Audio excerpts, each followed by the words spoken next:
Hey guys, it's Scott Bars here, the self-proclaimed hip-hop historian, and this is the 428th episode of my series where I grab a vinyl from my collection, talk about why I love it, what influence it has, and what its place is in the grand scheme of hip-hop.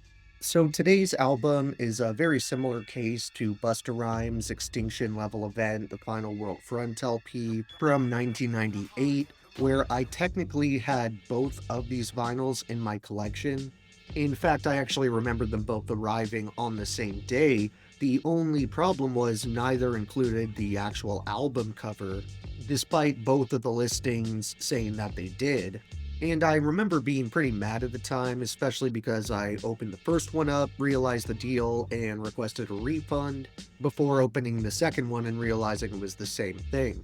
Of course, I covered Busta's ELE a little while ago in my previous set of 90s classics, so obviously I was able to get the actual version I was looking for eventually, but it took me a while to do the same with the High and Mighty's 1999 debut Home Field Advantage here, though that really had nothing to do with a lack of quality or not wanting to cover it.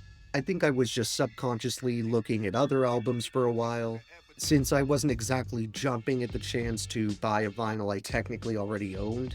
But at the same time, I definitely owe it to these guys to give their quality full-length breakout album a spotlight, especially considering the only time I've discussed these guys was back in my first 30 uploads, when I covered Masta Ace's 2001 LP, Disposable Arts, in which he dissed the High and Mighty on the track Acknowledge.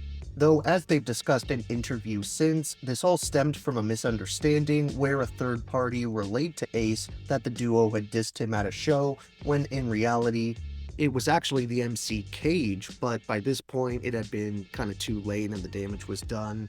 I don't know if this actually affected their career to a drastic measure, but it does kind of suck that they had to go through a situation like that with one of their favorite MCs over something that wasn't remotely their fault. At least not if you take their side of the story at face value, which I do because personally I've never heard Masta Ace come out and debunk that, nor present an alternate reason for the diss. It really does just kind of seem like they got caught in the crossfire. But even if you were the biggest ride or die Ace fan in the world, it's still hard to imagine you could throw on home field advantage here and come away with the take that it's garbage. I'm getting a bit ahead of myself though, because I technically haven't even broken down who made up this underground act, and those include the talented MC Mr. Eon, and the skilled producer DJ Mighty Mai.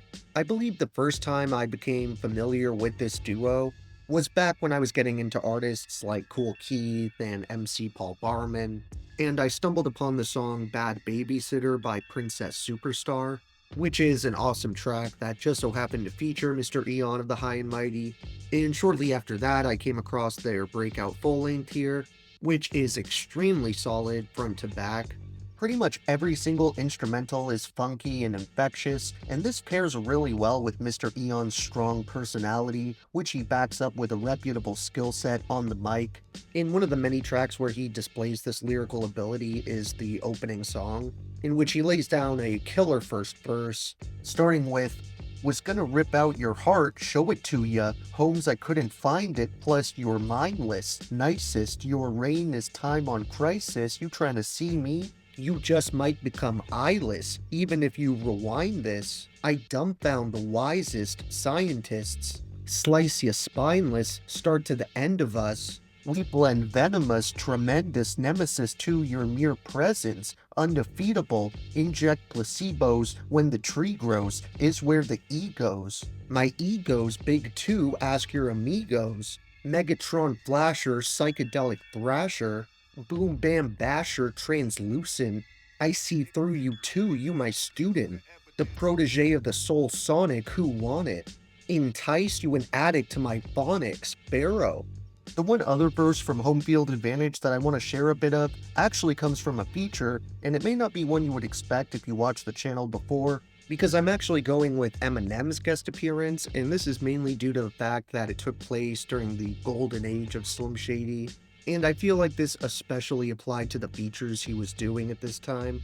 Him and Eon go back and forth rapping for multiple minutes, So I'm just going to share a chunk from M's first verse, where he builds on the rhyme scheme that Mr. Eon left off with, rapping, "My 9 is lifting ya, 6 feet when I spray rounds, hit ya with 12 shots in midair and 4 more on the way down.